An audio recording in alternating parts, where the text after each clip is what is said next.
À tous, bienvenue mesdames, messieurs. Joseph Tameyon, Alessandre Rontundi et compagnie libérés sous convocation. Oui, ce n'est pas gagné d'avance au regard des charges qui pèsent sur chacun d'entre eux. Terrorisme et atteinte à la sûreté de l'État.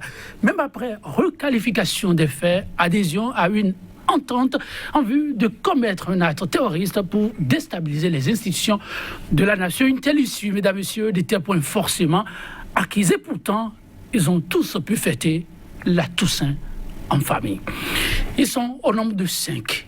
Et dans le lot, il y en a pour qui beaucoup donnaient leur tête à couper, si ce n'est après un jugement rendu en bonne et due forme. Leur dossier, mesdames, messieurs, est certes toujours devant la justice, mais beaucoup y voient un acte parmi tant d'autres devant contribuer à pacifier le Bénin.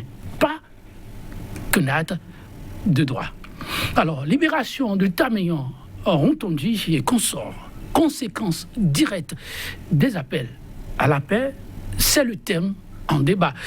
Oui, des politiques, des objecteurs de conscience, mais aussi des hommes de droit pour nous aider à élucider la question, car on est quand même en face d'un dossier de droit. Et sur ce plateau, Monsieur Mathieu Avlessi, il est membre fondateur du Bloc républicain qui n'est plus à présenter. Monsieur Mathieu Avlessi, bonjour et merci pour la disponibilité. Bonjour Monsieur Tonji, bonjour chers amis du plateau et mes amitiés aux téléspectateurs. Et vous répondre à leur façon en face de vous, Monsieur Landry Angelo Adelakou, le juriste qui a accepté de nous accompagner. Il est consultant en droit humain. Avec lui, nous en saurons un peu plus sur ce dossier. Faut-il considérer que c'est un dossier définitivement classé ou juste un volet du dossier de droit? Monsieur Angelo Adelakou, bonjour à vous. Bonjour, chers journalistes. Bonjour, monsieur Avlessi, et bonjour également à nos téléspectateurs. Et vous répondre la civilité à tous ceux qui nous suivent. Monsieur Bonny-Richard, vous est le troisième invité de ce plateau, politologue, il est socio-économiste, il fait partie de ceux qui ont commencé à donner de la voix à tort de l'opposition, on peut le dire, appelant désormais à conjuguer les efforts afin de retrouver un Bénin définitivement pacifié. Monsieur Richard Bonny-Orou, bonjour. Oh, bonjour Monsieur Joël, je profite de votre antenne pour saluer d'abord mes compatriotes qui sont sur le plateau et j'envoie mon bonjour à tous les Béninois. Ils vous répondent à leur façon. Monsieur Mathieu Avlessi a raison, vous êtes sur ce plateau, le débat pour pacifier le Bénin.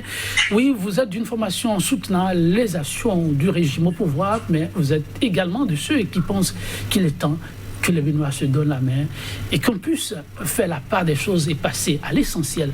L'euphorie qui aura entouré la libération sous convocation de ces acteurs politiques mérite-t-elle toute cette euphorie? Merci monsieur le journaliste. Pourquoi pas? Pourquoi pas? Parce que lorsque vous avez des parents dont les libertés ont été limitées à un moment donné et qu'ils recouvrent ces libertés, il y a de raisons que les gens en soient contents. Toutefois, vous savez que vous et moi, monsieur Richard, un peu comme dans une certaine mesure monsieur Adelakou, nous n'étions pas toujours des abattant en guerre. Nous avons passé des plateaux ici à faire des appels dans une démarche allant dans la pacification de la tension sociale. Et je sais que monsieur Richard a reçu beaucoup de lynchage de la part de ses partisans de l'opposition parce qu'il était incompris. Aujourd'hui, sa démarche est en train d'être couronnée d'un certain succès, s'il faut parler en ces termes. Donc je profite moi de ce plateau pour remercier tous ceux qui ont, comme nous, Richard Orou, monsieur Adelakou, moi et beaucoup d'autres ont pensé qu'il fallait une démarche allant dans le sens de la pacification pour que la tension sociale soit moindre. C'est pas nous, ça n'y aura pas, c'est que ça soit moindre. Et donc aussi, je dis, parlant toujours de l'élan de la pacification, je dis, et remerciements, je remercie aussi, entre autres actions allant dans le sens de la pacification, les jeunes, Karel, Lionel, les Chabi Yahi, et qui ont dû travailler aussi pour que les deux leaders, les deux chefs d'État se rencontrent. La conséquence aujourd'hui, c'est qu'il y a que des gens sont libérés. Ce n'est qu'un premier pas. D'autres vont suivre. Et donc, en fonction de l'évolution de la gestion des dossiers, je crois, beaucoup vont finir par se retrouver libres en fonction comme je dis, de niveau d'implication dans ce qui leur est reproché. Alors, je me retourne d'abord vers Richard Bonéoro avant de me retourner vers le juriste. Richard Bonéoro, voilà l'enthousiasme observé au détour de cette libération sous convocation. Cela s'explique-t-il vraiment? Merci, Joël.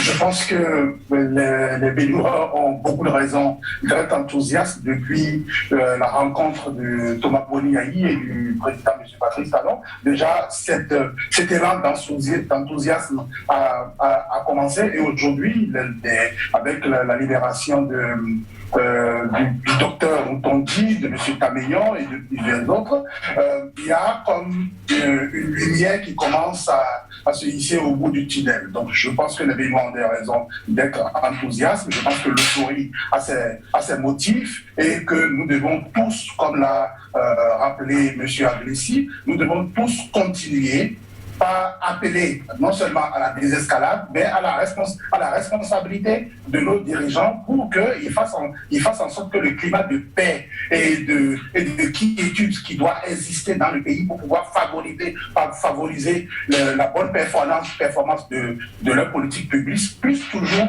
exister et de sorte à ce que ces politiques publiques-là puissent avoir non pas de contraintes, mais une certaine légitimité qui leur seront placés. Donc je pense que oui, l'euphorie a bien des motifs d'exister dans la population béninoise. Ah oui, l'euphorie fait son bonhomme de chemin. Mais monsieur André Alévalcon, est-ce que le risque que l'on s'éloigne de l'essentiel n'est pas là? L'essentiel de ce dossier, qui est quand même un dossier éminemment préoccupant. Je pense que l'essentiel, c'est la paix, l'essentiel, c'est la quiétude, donc c'est la matière la plus essentielle. Les autres sont des choses pour moi secondaires.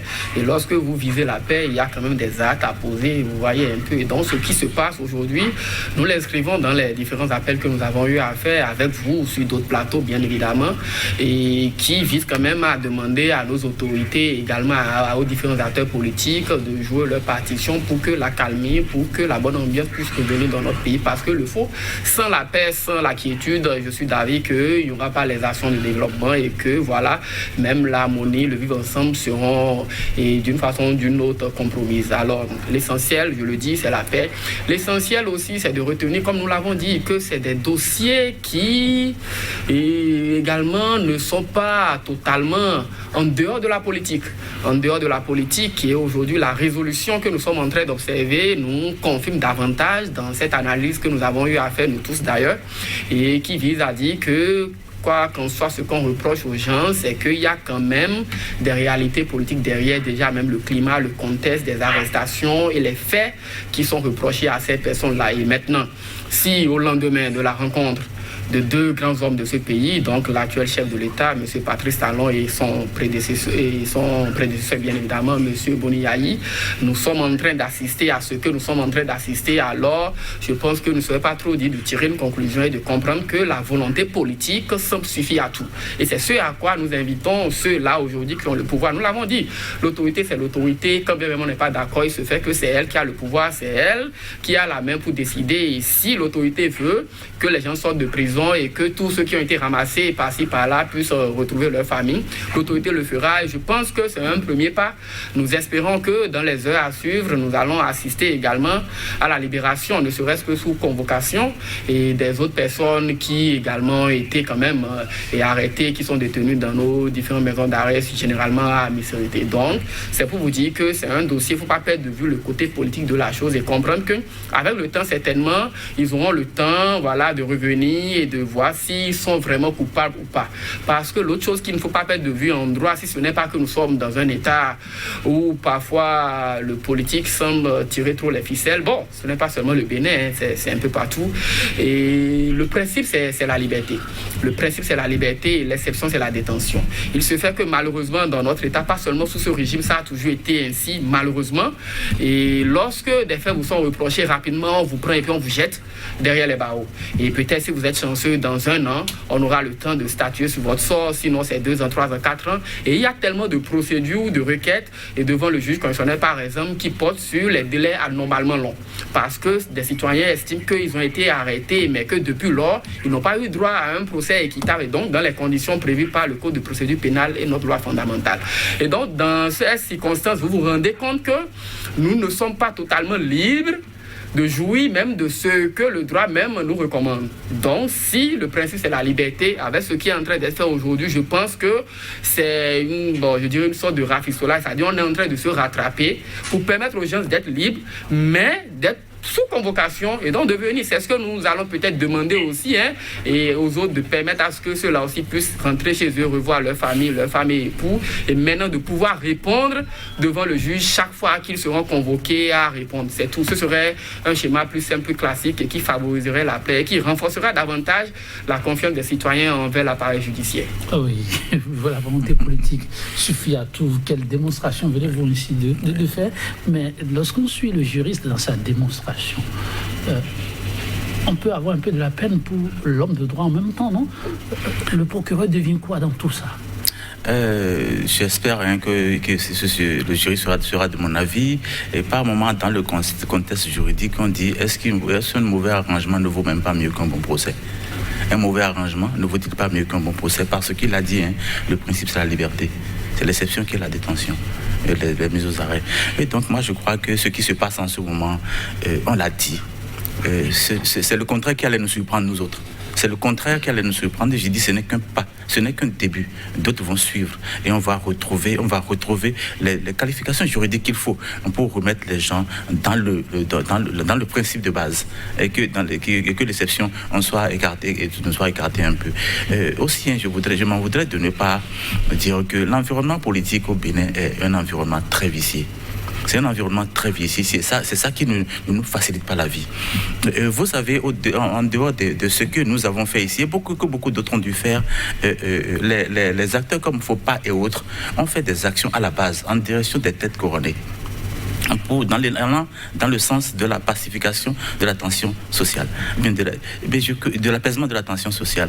Mais il se fait que là, je veux attirer l'attention du chef de l'État sur que des ministres, des députés passent derrière pour saboter cette action de ces acteurs qui ne demandent que la paix.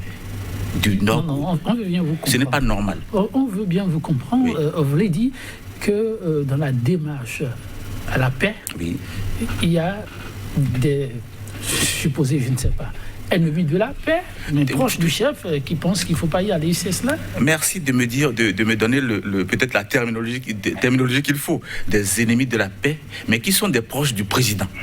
Et qui donc passent derrière pour donner de l'argent. Il faut dire les choses de façon ordinaire pour que les Béninois comprennent. Donner de l'argent aux têtes couronnées, leur demandant de saboter ou de boycotter la démarche de paix et que mènent les acteurs qui vont vers eux, il ne faut pas et autres qui vont vers eux pour leur demander de voir au niveau communautaire comment est-ce qu'on va faire pour que la tension, pour baisser la tension. Et ça va être conséquent là? Je le dis, je ne veux pas appeler de nom ici parce que si on m'interpelle, je vais appeler de nom. Sérieusement? Je vais appeler de nom. J'en connais, j'ai les preuves de ce que je dis. Vous n'êtes pas missionné par les acteurs de l'opposition pour dire ce que vous dites là?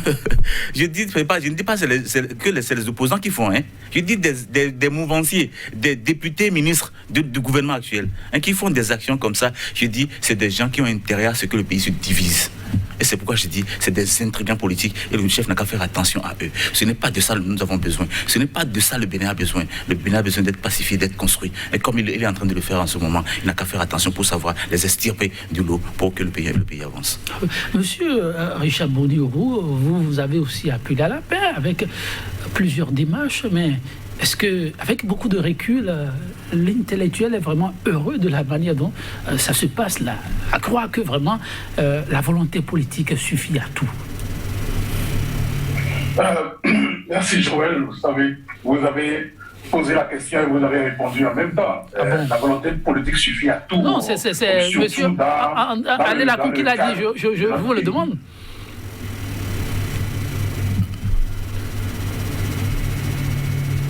Je ne vous ai pas entendu. Je disais, non, je rappelais sans le nommer à Delacon que vous avez bien suffi tout à l'heure qui disait que la volonté politique suffit à tout. La volonté politique suffit à tout dans le contexte béninois et relativement en Afrique. Vous savez, après la démocratie, ça je l'ai rappelé à maintes fois, mais la répétition étant pédagogique, vous savez, en Afrique surtout, le pouvoir présidentiel que nous avons confié à nos élus est un pouvoir qui est beaucoup trop large et qui comporte en même temps beaucoup de faiblesses pour la démocratie. Par conséquent, la politique est dans presque tout, la politique répond au nom du tout, la politique centralise tout, et finalement, on ne sait plus qui est chef d'État, qui est juge, qui est ceci, qui est cela. Mais pour revenir au vrai débat qu'il y a aujourd'hui, et surtout pour apporter un peu de l'eau au moulin de M. Ablessi, oui, c'est vrai qu'aujourd'hui, le milieu politique est totalement vicié. Et le simple fait que, je vais le dire comme ça, que le chef de l'État lui-même s'embarque dans cette judiciarisation de l'opinion, en acceptant même que des personnes soient mises en prison à cause de leurs opinions, il a ouvert lui-même la boîte de Pandore. Parce qu'aujourd'hui, il est clair qu'il y a forcément des personnes, des politiciens qui sont autour de lui, que nous connaissons tous, qui n'ont pas intérêt, par exemple, à ce que Yahi Boni, par exemple, rentre au Bénin, puisque dès que Yahi Boni rentre au Bénin, l'influence qu'il a sur l'électorat du Nord va s'activer. Or, il y a des politiciens qui, aujourd'hui, bénéficient de cette influence-là et n'ont pas intérêt à avoir des concurrents. Donc, dès lors que vous leur permettez de s'écarter de la façon de leurs concurrents, eh bien, ils saisissent l'opportunité. Le plus important, c'est de ne jamais ouvrir cette voie-là pour que des politiciens, des paresseux, des personnes qui n'ont même pas relativement le mérite, s'en saisissent et fassent du tort aux populations qui, parfois, sont marginalisées et d'autres pratiquement se retrouvent en exil. Donc, ce sont là, nous-mêmes, des terreaux de déstabilisation que nous mettons en terre. Et comme je le dis souvent, on ne peut pas continuer tous les jours à mettre la même graine en terre et dire non, parce que la terre arrive, la graine ne va pas pousser. Tôt ou tard, la graine finira par pousser. Pour revenir à la question du débat dont il est question, à savoir quel est le climat aujourd'hui. Chers amis, aujourd'hui, qu'on le veuille ou non, avec la libération, avec la rencontre Yahi Boni, avec la libération des gens, tout ce que nous avons fait, vous et moi, M. Ablessi, M. Adelakou, de la FOPA, M. Malekhossou et tous les autres, est en train de porter ses fruits. Et moi, je dis, même ceux qui m'ont conspué, ceux qui, comme l'a dit M. Ablessi, m'ont lynché, ont participé aussi au débat parce qu'ils ont donné leur point de vue, ils ont montré leur face aux enjeux, ils ont exprimé leur désaccord, seulement qu'ils l'ont exprimé de façon trop bruyante et sans classe, qu'on n'a pas pu prendre leur considération en compte. Mais ce sont quand même des questions que nous devons continuer par élaborer parce que ça prouve que malgré qu'on appelle à la paix, il y a des gens qui sont relativement qui n'ont pas confiance.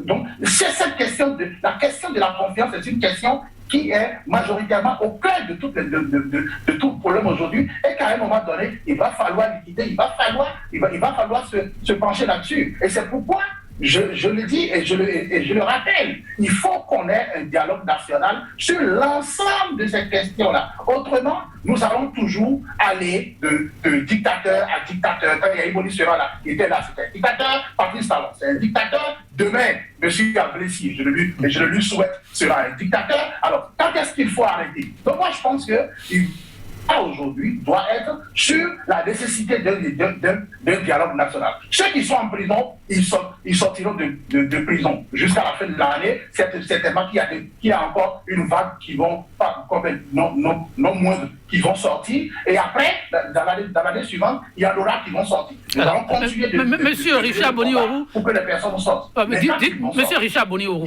Monsieur Richard Boni-Orou, quand je vous suis, j'ai l'impression que vous êtes dans quelques secrets.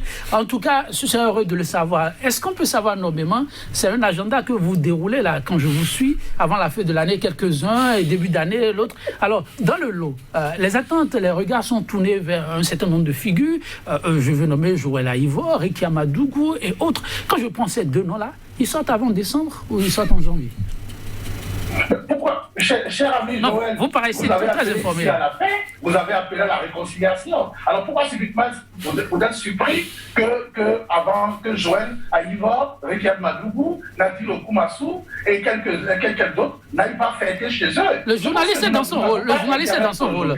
À penser, parce que le penser, c'est peut-être ne pas faire confiance à la capacité à la responsabilité que Patrice Talon, à ce que Patrice Talon veuille aujourd'hui dire, oui, bon, écoutez, moi je suis ouvert à faire face à mes responsabilités. Et une des responsabilités de Patrice Talon que lui confère la Constitution, c'est de créer un climat d'inquiétude pour l'ensemble des populations. Et aujourd'hui, on ne peut pas mettre des pères et des mères de famille en prison et penser qu'on est en train de bâtir un pays. Donc moi je pense que Patrice Talon aujourd'hui, c'est un homme responsable qui prend ses responsabilités et qui veut que le pays aille de l'avance, qui veut diriger un pays dans la paix et qui va prendre les mesures qui s'imposent dans les jours à venir. D'ailleurs, ça a commencé et je pense que ça va continuer.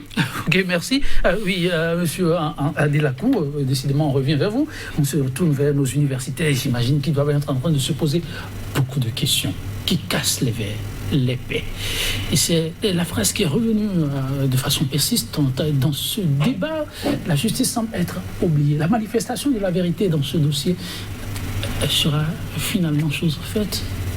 Mais je pense que ce qui est en train d'être fait n'est pas une entorse à la manifestation de la vérité. Donc, nous avons libéré des gens. Quand je dis nous, je parle au nom de notre État, parce qu'après tout, c'est nous tous. Donc, nous avons libéré des gens contre qui pèse un certain nombre d'accusations et que nous avons dit, vous êtes sous convocation, donc vous avez le droit de venir chaque fois que la justice aura besoin de vous pour savoir davantage sur ce qu'on vous reproche. Et donc, c'est juste une mesure, je dirais, c'est un allègement. C'est un allègement qui, comme nous le disons, rencontre le principe qui est la liberté. Et donc, après l'exception, c'est la détention. Je pense qu'on aurait pu démarrer ainsi, on aurait pu faire cela au lieu de jeter les gens en prison. Mais il faut dire qu'il y a aussi des réalités politiques qui peuvent motiver. Toujours. Malheureusement, il faut être objectif. Il faut être objectif et comprendre que nous sommes dans même la France. Comprenez, la France qui est réputée un état de démocratie, de droits de l'homme. Lorsque l'ancien président Nicolas Sarkozy a eu des soucis et qu'on est en train de le condamner, vous avez vu, très tôt il a accusé l'appareil judiciaire. Très tôt. Ça, c'est la France, ça. Puis encore, les États africains que nous connaissons et que nous savons comment est-ce qu'un seul individu a des emprises sur toutes les institutions de la République et tout, et particulièrement au Bénin, tout le monde le sait. Ça, ce n'est pas à rappeler, on n'est plus à cette étape. Et donc, ce qui est en train d'être fait, c'est qu'on a dit, vous rentrez chez vous, mais vous êtes sous convocation. Donc, si, entre-temps, avec les débats, ils arrivent à prouver que les gens sont effectivement responsables de ce qui leur reprochait, c'est une décision de justice qui s'est rendue. Mais si on estime que, effectivement, les gens sont innocents, c'est une décision qui... C'est ça la vérité. Donc c'est la manifestation de la vérité, ça. Il ne s'agit pas de croire que en libérant les gens, non, on ne veut pas voir clair dans l'affaire. Non, on veut voir clair dans l'affaire, mais on leur permet de rentrer. Maintenant, en disant libérant les gens, est-ce que vous savez, vous et moi, nous on ne sait pas. Si en réalité ce qui est reproché est vrai, on ne sait pas. Si c'est des coups montés entre acteurs politiques pour régler des questions du moment, nous on ne sait pas. Mais une chose est sûre, c'est que la justice continue de faire son travail, mais permet aux gens de rentrer. Et c'est ce que nous souhaitons. Monsieur Richard a dit tout à l'heure que oui, il est possible, donc il tire une conclusion aussi, après avoir fait une analyse, qu'il est possible que certains rentrent avant la fin de l'année et d'autres dans le courant l'année prochaine. Je pense qu'effectivement c'est bien, mais ce serait bien que aussi on puisse souhaiter que eux tous d'ailleurs puissent rentrer fêter la fin de l'année, le nouvel an, avec leurs épouses, leurs époux, leurs enfants et autres. Ce serait l'idéal. Ce serait l'idéal. Je pense que ce n'est pas impossible pour nos autorités, que ce soit les autorités de l'exécutif, du législatif ou du judiciaire. Cela est bel et bien possible parce qu'au-delà des aspects purement juridiques, et ça, c'est là il faut faire un peu attention, il y a quand même un certain nombre de paramètres dont il faut tenir compte pour pouvoir aussi asseoir les décisions de justice, parce qu'il faut donner au-delà de tout un visage humain et aux processus, aux procédures judiciaires également. Donc cela voudrait dire, et nous pensons très bien que M. Joël Aïva, Mme Rekiad Madougou et la jeune compatriote Nadine, je pense, c'est Nadine, oui. Pas celles sont deux, donc Nadine Okumassou et autres, présentent suffisamment de garanties qui permettent à ce qu'on puisse les laisser rentrer chez eux et que chaque fois, il ou elle puisse venir répondre devant le juge. Ça, ce n'est pas une entorse au droit, ce n'est pas une entorse à la justice. Et après, nous l'avons dit, il faut être objectif et reconnaître qu'aujourd'hui, Ça, je vais vous le dire, si le chef de l'État veut aujourd'hui que les gens rentrent, je vous assure, avant de descendre de ce plateau, les gens vont rentrer. C'est ça. Ah bon? Oui. Il faut faire les analyses en restant dans le contexte. Est-ce que dans le contexte béninois, le chef de l'État a les pleins pouvoirs de permettre aux gens de rentrer aujourd'hui? La réponse est oui. Et vous l'aurez constaté, c'est ce que nous sommes en train de dire. Lorsqu'on a voulu, on n'est pas en train de dire que c'est le chef de l'État qui a dit aux gens de rentrer. Mais à un moment donné, vous vous rendez compte que M. Patrice Talon a rencontré son prédécesseur. Ils ont parlé et le prédécesseur a dit que lui, il a formulé des demandes et qu'il revient au chef de l'État. Mais quelqu'un qui a présidé aux destinées du pays pendant 10 ans, qui va demander à un président de R6 la libération d'un certain nombre de compatriotes, vous pensez que s'il était con, il l'aurait fait? C'est parce qu'il sait, après avoir fait 10 ans, il connaît les pouvoirs qu'il a eu lui-même en tant que chef d'État. Il sait ce qu'il a la capacité de faire. Et il sait que son successeur a la capacité de le faire. Maintenant, il dit que ça dépendra de lui. Cela voudrait dire que même dans cette situation, il reconnaît le pouvoir au chef de l'État de décider. Alors pourquoi est-ce que nous autres, nous allons nous asseoir à juste citer quelques dispositions et dire que non, c'est comme ça le droit? Non, le droit aussi, nous l'avons dit plusieurs fois. La politique commande le droit. Et la politique le commande encore plus dans les États africains. Vous avez vu également en Côte d'Ivoire, ça a été pareil. Lorsqu'on a pris Afin Guessan, qui demandait à la désobéissance civile après le premier mandat de la Nouvelle République, il a fait quelques mois, on l'a libéré, après elle est allée représenter le chef de l'État quelque part à Accra, aux obsèques de James Rawlings. Donc vous voyez un peu, quand vous observez les choses comme ça, vous vous rendez compte qu'il ne s'agit pas de théorie. Il s'agit de comprendre les réalités de chaque milieu et d'appliquer le droit aux réalités de chaque milieu. Donc le chef de l'État, M. Patrice Talon, il a la solution, il le sait. Et je pense que, sans trop dire, mais je pense qu'il est déjà sur la bonne voie et que nous le félicitons pour cela. Et tel que M. Abdessi l'a dit, les acteurs politiques, c'est un monde vicieux, vous savez, vous faites attention avec les acteurs politiques. Il en est également dans l'opposition certainement. Quand vous suivez les discours, je n'ai pas assez d'éléments, mais quand vous suivez les discours, vous vous rendez compte que certains semblent ne pas avoir intérêt à ce que le pays soit stable, à ce que la pacification y ait, à ce qu'il y ait de l'harmonie, de la cohérence, à ce qu'il y ait même la libération de ceux dont ils pensent revendiquer la libération. Alors, parce que oui, si vous êtes à la tête de l'opposition... Il y en a qui revendiquent la libération de certain nombre de figures, mais au même moment, ils pourraient être en train de tirer les ficelles pour que cela le soit. Absolument. Lorsque vous réclamez la libération des gens, des compatriotes dans le contexte béninois, prenons le contexte, oui, et que vous vous permettez d'attaquer l'autorité chaque fois, et de dire non, il n'y aura pas de dialogue, de dire non, il ne faut pas aller discuter, de dire non, pourquoi ce monsieur Boni Yaye est allé voir, pourquoi ils n'ont qu'à nous proposer quelle est la solution. Ils proposent quoi pour la sortie des gens? C'est de ça les questions.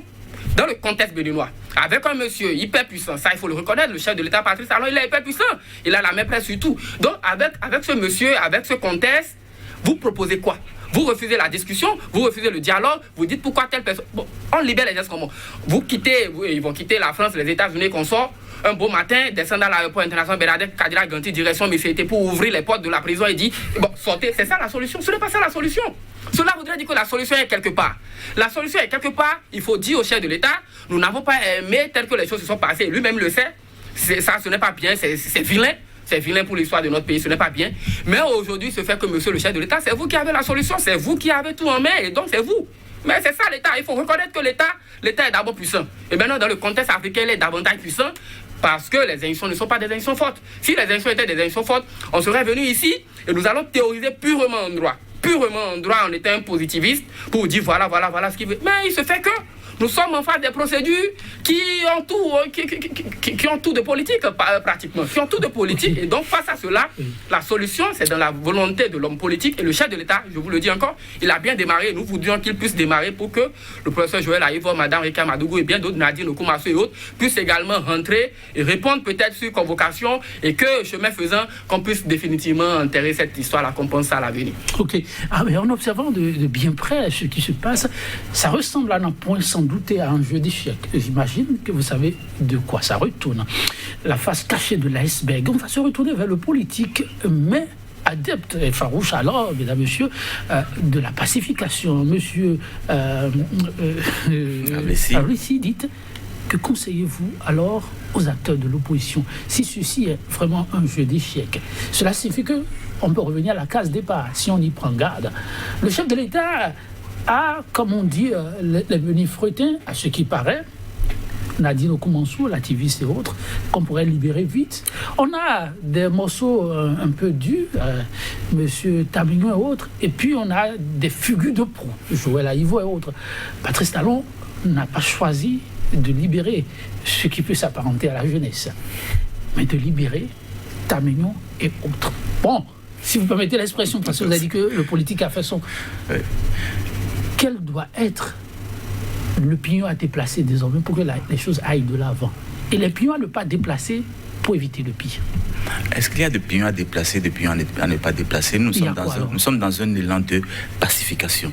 Tout ce qui doit se faire pour que le climat social soit suffisamment pacifié, nous sommes en train de le faire. Nous exhortons tous ceux qui y croient à faire davantage pour que les gens se libèrent. Je voudrais, dans une parenthèse, remercier, comment on appelle-t-on, monsieur Boni, Richard Boni-Orou, qui, après avoir subi tout ce qu'il a subi, que nous avons vu là, concède à ses camarades tout ce qu'ils ont fait, qui ont manqué d'élégance à son égard. C'est comme ça, c'est ça l'élan, le pacifisme, c'est ça. Nous sommes ensemble. Vous me prenez avec beaucoup d'adversité, mais nous restons ensemble pour construire ce pays. C'est de cela qu'il s'agit, et donc il n'y a pas de pion spécifique à déplacer pour que ceci ou cela soit.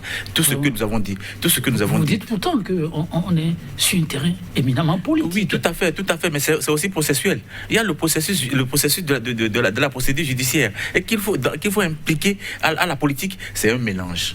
Et nous ne sommes pas ici acteurs principaux de ce qui doit être. Nous théorisons sur.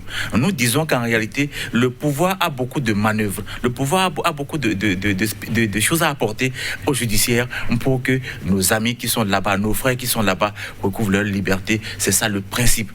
Que l'exception soit vraiment écartée. Nous restons sur ce plateau, nous avons le même élan, nous restons dans ce élan pour dire que le chef de l'État fasse encore le pas de plus, que le système judiciaire fasse encore le pas de plus, pour que de façon progressive, dans le respect de la procédure, nos amis et nos frères soient libérés, qu'ils aillent voir leurs parents, qu'ils aillent faire la fête. Pour ceux qui vont être pris en compte tout de suite, qu'ils aillent faire la fête en famille. Pour ceux qui vont être pris en compte après, pour qu'ils patientent un peu, pour aller en famille plus tard. C'est ce que nous voulons. Nous ne voulons pas, un peu comme M. Adelakon a dit, aller défoncer les portes de Misrete pour que les gens sortent. Non. Ça, c'est encore une autre forme de violence. Nous ne sommes pas des acteurs de la violence.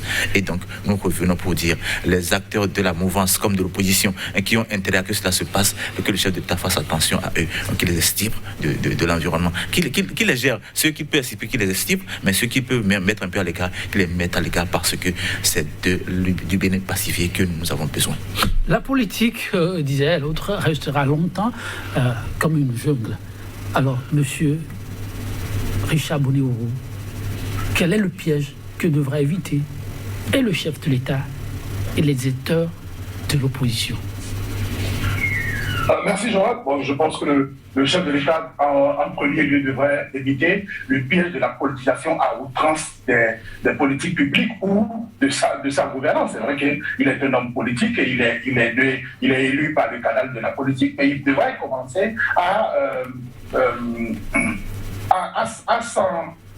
s'en défaire un tout petit peu. Parce que, vous savez, l'élection de Patrice Talon n'a pas été forcément parce qu'on voulait mettre en place un politicien. C'est parce que les gens trouvaient en Patrice Talon relativement quelqu'un d'assez pragmatique, d'assez dynamique dans le domaine économique, et compte tenu de, comment on appelle, de la morosité économique qu'il y a eu lors des dernières années de Yahi Boni. Les gens ont pensé que Patrice Talon, étant donné qu'il était un homme d'affaires, quelqu'un d'assez pragmatique, allait venir relancer la machine économique au bonheur des Béninois. Malheureusement, aujourd'hui, on trouve que Patrice Talon met beaucoup plus en place des réformes politique que des réformes économiques susceptibles d'apporter de la prospérité. Donc, Patrice Talon s'est impliqué. Je peux comprendre très bien que le contexte ne lui a pas laissé le choix et que dès qu'il est arrivé, il s'est rendu.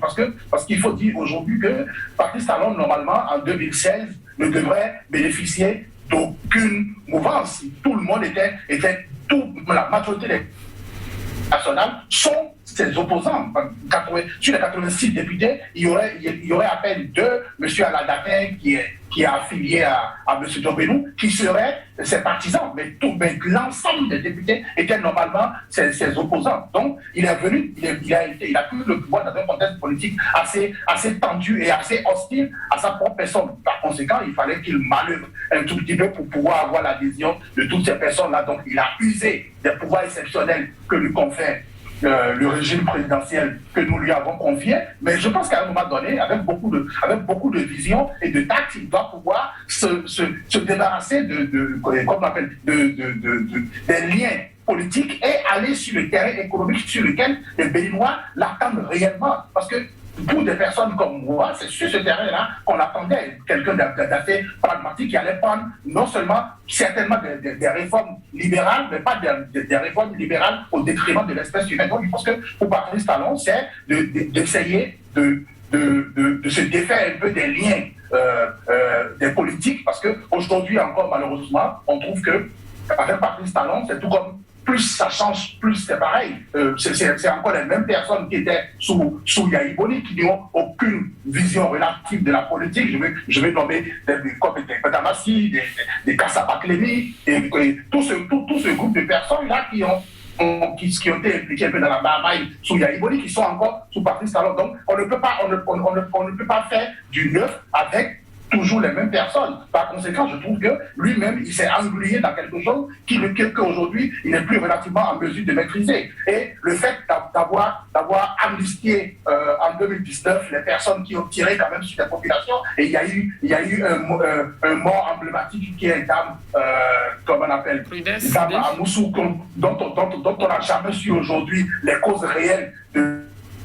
Or, le fait d'avoir amnistié ces personnes-là le rend otage désormais de ces gens-là, parce que c'est si au cas où il y a un changement de régime ou au cas où il y a un dialogue national, que les gens vont mettre ces questions-là sur la table et on pourrait encore aller les chercher. Monsieur Richard Bonio, Patrice Talon s'est englué dans quelque chose donc, dans lequel, avec beaucoup de tact, il faudrait qu'il commence à s'en défaire et revenir maintenant sur les questions économiques sur lesquelles les Béninois... On y revient justement. Oui, je vous ai posé la question en deux volets. Ça, les politiciens, vous savez, vous les connaissez tous. On n'a pas au Bénin, et M. Abelexi ne pourra pas me contredire, on n'a pas au Bénin des politiciens, des personnes qui sont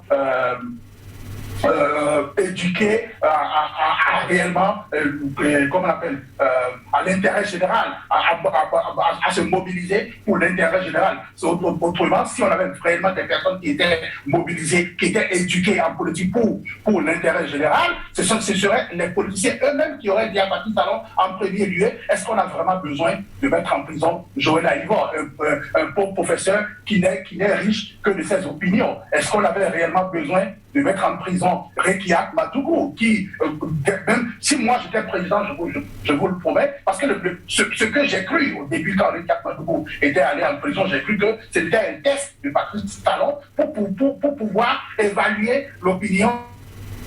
Quelle est la faveur électorale qu'emporte Rekiat Madougou? Mais après un mois, on a compris que bon, il n'y a pas grand-chose, puisque la dame a été arrêtée, même pas 10 personnes ne sont sorties pour la soutenir. Attention, monsieur Richard Bonio, monsieur Richard Bonio. Donc, ce test-là a été très, très rapide. Donc, monsieur Richard Bonio, ce test-là, je libère la dame. Monsieur Richard Bonio, écoute, du courage, Monsieur Richard Bonio, vous permettez? On peut s'écouter au moins. Monsieur Richard Bonio, on peut s'écouter? Merci beaucoup. Vous faites un débat dans un autre débat, un grand débat. On y reviendra là-dessus, mais l'analyse que nous sommes aussi à l'écoute, il faut dire que le contexte béninois a changé. Si vous, Richard Bonio, aujourd'hui, vous descendez dans la rue, je vous dis, même vos parents ne descendront pas. Ça, il faut le signaler. Ce n'est plus gagné. Hein. Hier, si les gens ont eu des gens à leur trousse, à leur côté, aujourd'hui, non, ce n'est plus le cas. On reviendra sur ces questions. On y revient. Ne vous amusez surtout pas à ça. Non, on travaille pour la réconciliation actuellement. On travaille pour la réconciliation actuellement. Monsieur Richard Bonio. Monsieur Richard. Bon, ok, une minute, ça, allez-y.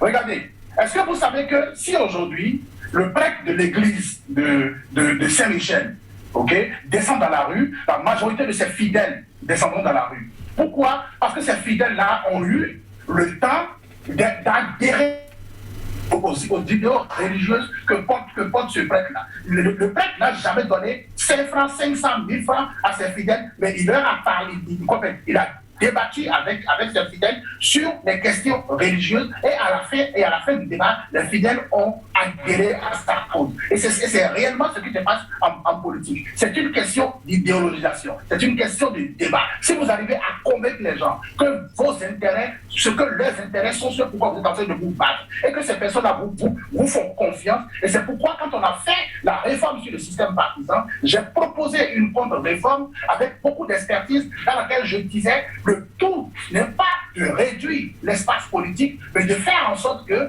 les politiciens aillent réellement au contact de leurs partisans et qu'ils aient leur adhésion sur des questions idéologiques et d'intérêt communautaire et national et non sur des questions pécuniaires. Personne ne m'a écouté. Donc ce que vous dites là, je ne suis pas du tout d'accord avec vous. C'est plutôt parce que les gens pensent que leur intérêt n'est pas ce pourquoi les gens se battent et que chacun vient se hisser au pouvoir, avoir une bonne voiture et construire une grande villa le lendemain. Et c'est pourquoi les gens ne vont pas sortir. Merci beaucoup. Quand je sors dans la rue, les gens continueront avec moi parce que nous sommes là pour le débat. Merci infiniment, ça fait plaisir. Je le rappelle, nous sommes sur Libre Opinion. Toutes les opinions ici se respectent.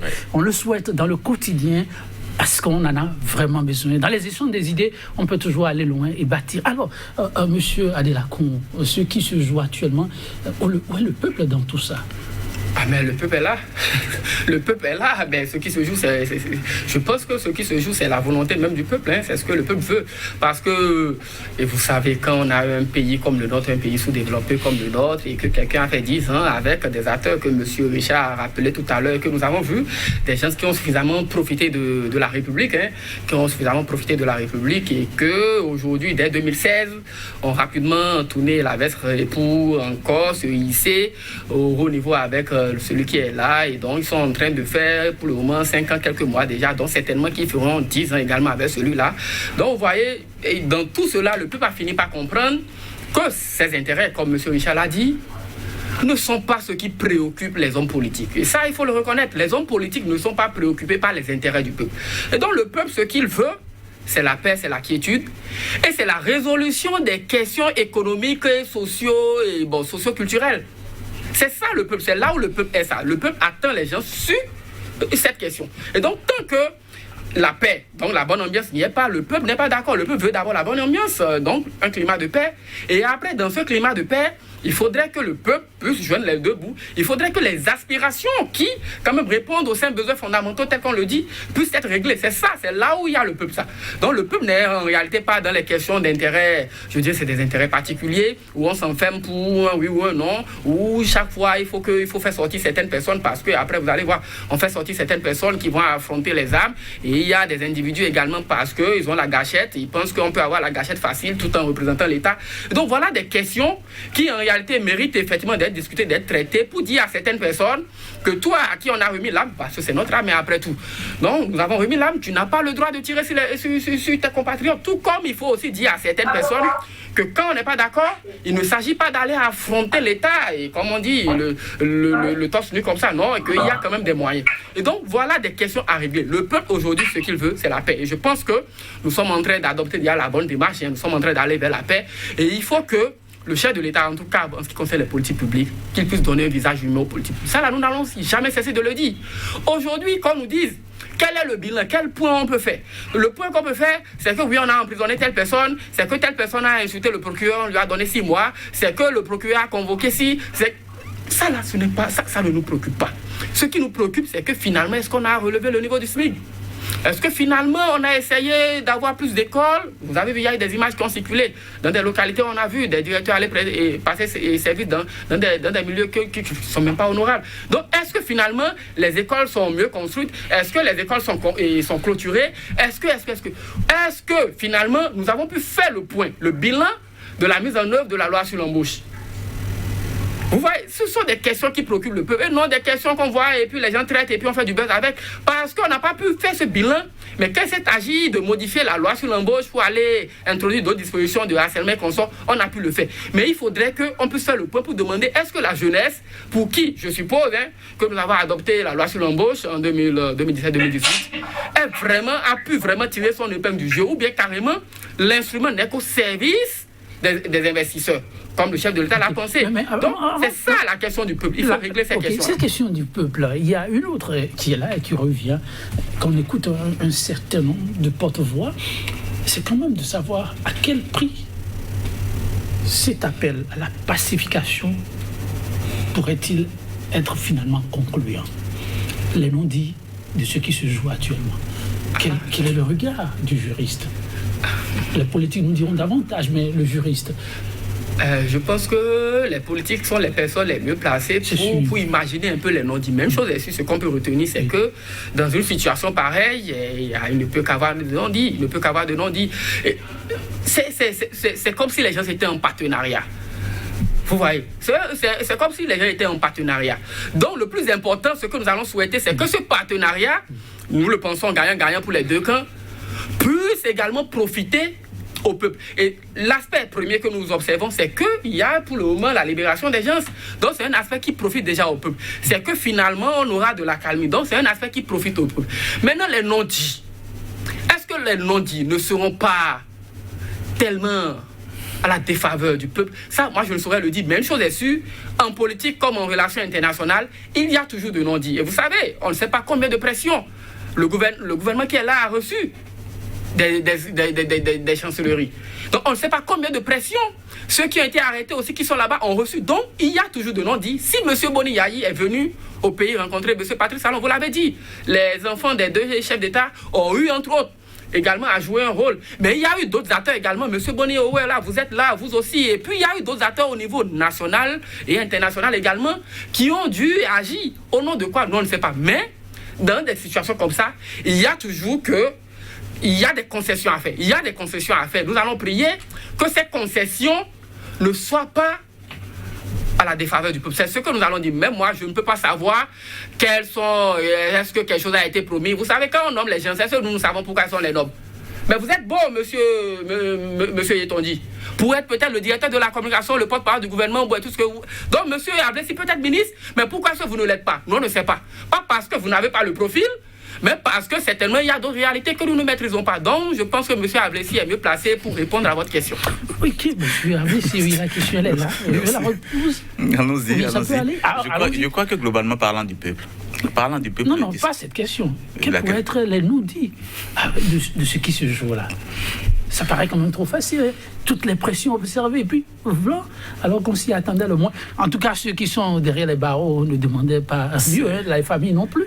Je concède à monsieur Adélakon qu'il pense que ce soit moi qui soit la personne la plus outillée pour parler de ces non-dits, mais comprenez-moi et concédez-moi que nous sommes là en politique, il y a des intrigues politiques que je ne voudrais pas avoir sur le dos. Permettez-moi, les non-dits, on ne saurait jamais. On a dit ici... on ne saurait jamais. On ne saurait pas. Okay. On ne saurait pas. Elles sont ce qui oppose le président Yaya au président Talon. C'est les non-dits. Ce qu'on peut faire, quelques pistes. Hein. Oui. En parlant de régime qui est toujours en place, ça peut être dérangeant pour vous. Vous peut-être futur ministre, qui sait, ça peut déranger vos intérêts.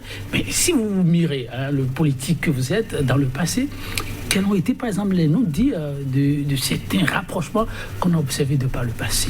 Les gens voulaient se protéger. C'est pourquoi je dis que c'est un peu ça qui jette du discrédit sur la gouvernance du président Talon. Le monsieur Richard Boni-Oro l'a dit.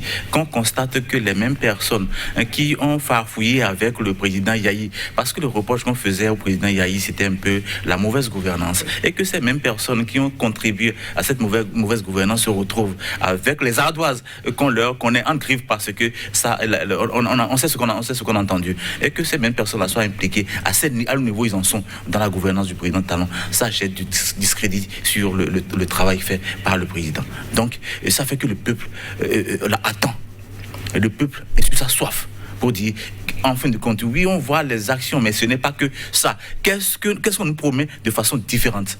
Sinon, on va retomber à la case départ. Tel que ça se passe avec les mêmes acteurs, tel que ça se passe là. Dans 3 ans, on va aux élections. Dans 4 ans, on va aux élections présidentielles. On risque de retomber dans la case départ. Et là, ce serait tant pis pour notre population. Et le peuple ne veut pas ça. C'est ça la préoccupation du peuple. C'est pourquoi il dit que, et ça, parlant du peuple, il y a un problème. Il y a un problème et le président doit tenir compte de ça pour corriger la copie. Autrement, bon, le peuple observe, mais en son temps, va sanctionner. Alors, je me retourne vers l'ambassadeur de paix, oui, mais nous, vous voulons actuellement, avec cette question-là, dans votre casquette de politologue, dans le contexte béninois actuellement, quels peuvent être les non-dits de ces rapprochements, de ces actes de pacification? Je ne pense pas qu'il y ait vraiment de non-dit. Je pense que tout est relativement sur la place publique. Écoutez, moi, quand j'écrivais au président Patrice Talon pour lui demander de recevoir son prédécesseur, le président Thomas Boni-Yayi, je n'avais rien d'autre derrière.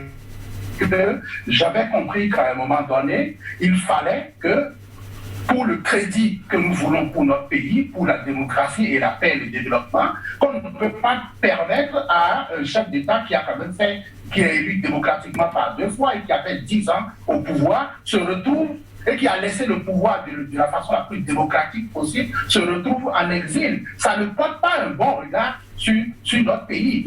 Monsieur Richard Boni-Yayi, vous venez de lâcher, on l'a dit. Non, monsieur Richard Boni-Yayi, non, vous n'allez pas évoluer comme ça, là. Dites. Non, ils nous ont dit le contraire. C'est une confession, on veut savoir. Boni-Yayi était-il vraiment en exil? Est-il vraiment? Vous avez sorti un mot tout à l'heure qu'on permette à quelqu'un qui a fait 10 ans. Alors, Boni-Yayi, il était en exil, c'est cela? Oui.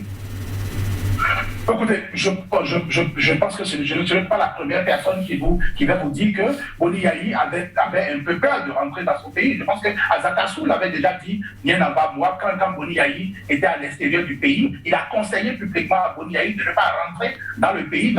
Mais lui disait qu'il n'était pas en exil. Dans le contexte à l'époque. Et je pense que les journaux, la presse, au quotidien, et même dans un message, dans une interview enflammée du président Thomas Boni-Yayi, il a de façon du président Patrice Talon, il a de façon voilée, à la sortie des élections, il a de façon voilée menacé le président Thomas Boni-Yayi de poursuites judiciaires si ce dernier était impliqué dans quelques actes que ce soit. Donc par conséquent, ce ne sont pas des questions qui pouvaient donner de la confiance président en dehors de son pays de rentrer pacifiquement dans le pays. Donc je pense que oui, le président Boni-Yayi était relativement dans une exil qui ne disait pas son nom. C'est ça, relativement.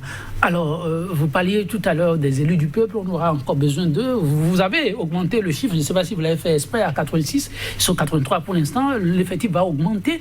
Mais dites, si tout se tourne ou tout se joue avec les politiques, est-ce que nous sommes au bout de nos peines avec les développements que vous venez de faire sur ce plateau, où il faut repenser, aller à un toilettage très rapidement, au détour du dialogue que vous prônez pour avoir des figures qui peuvent porter le Bénin de vos rêves?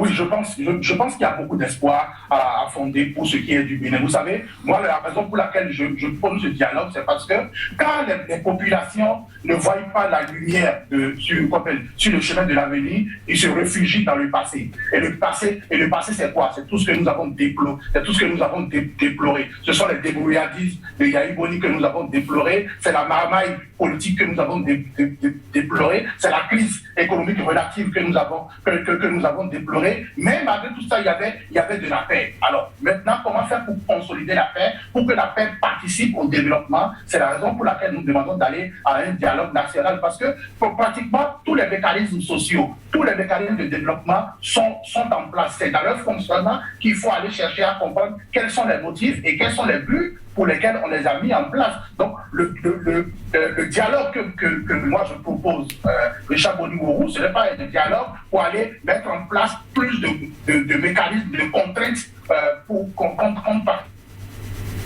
Mais c'est de rectifier les mécanismes qui sont là aujourd'hui. Parce que ce qui crée le vrai problème, je l'avais déjà dit quelque part, c'est que les réformes qu'initie Patrice Talon ne sont pas des réformes en surface. Ce sont des réformes qui vont dans qui touchent notre vivre ensemble dans leur profondeur, qui modifient même la qualité de notre vivre ensemble.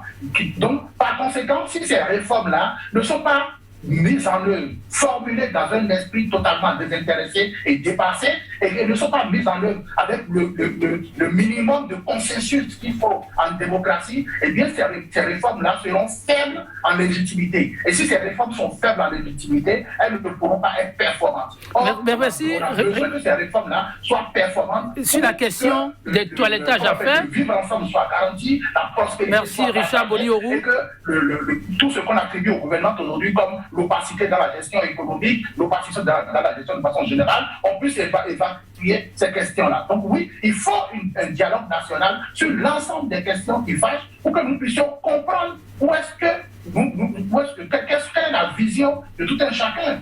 Merci Richard, vous permettez, on va faire juste le tour de table pour clôturer le temps complètement. Donc il faut nécessairement un dialogue national. Patrice Talon aujourd'hui, est-ce que vous pensez que toutes les réformes que Patrice Talon, ce sont des réformes qu'il a conçues lui-même avant de venir au pouvoir? Je peux vous dire que totalement non. Ce sont des réformes qui sont exigées par le milieu de la finance. Parce que merci Richard Boni-Orou. Et merci de nous rassurer que...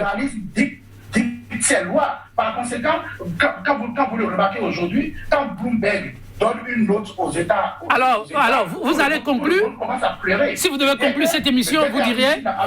Monsieur Richard Boni-Orou. Je vous laisse continuer. Merci, mais je suis tenté plutôt de le faire autrement. Mais comme vous me laissez la parole, ça va être la conclusion. Le temps est complètement parti, mais sur la même question autrement. 2023, pas si loin. Un autre rendez-vous électoral. Nécessité d'aller au dialogue. Alors, quel doit être le rythme à imprimer désormais pour la question de pacification, pour que 2023 ne vienne pas surprendre les Béninois et les politiques? S'il y a une chose à retenir, c'est que le chef de l'État doit savoir qu'il est à son dernier mandat et donc il lui reste probablement 4 ans, quelques mois.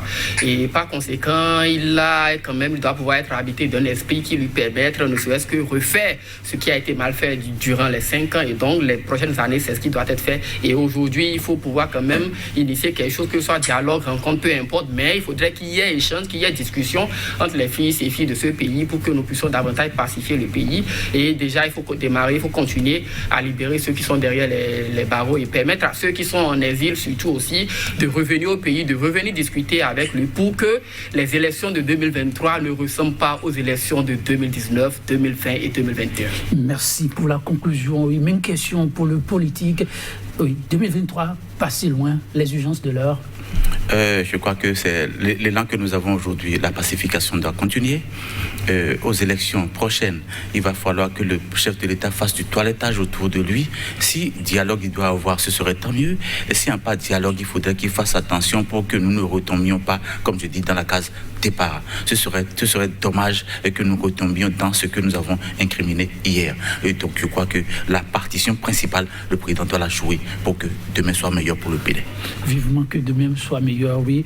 Richard Boni-Orou, les invités ont fait en sorte que tu aies encore quelques secondes là. Votre conclusion? Mon premier message, ce serait lui-même, à qui je vais exhorter de continuer dans l'élan de pacification et de prendre ses responsabilités vis-à-vis de l'histoire et de nos populations.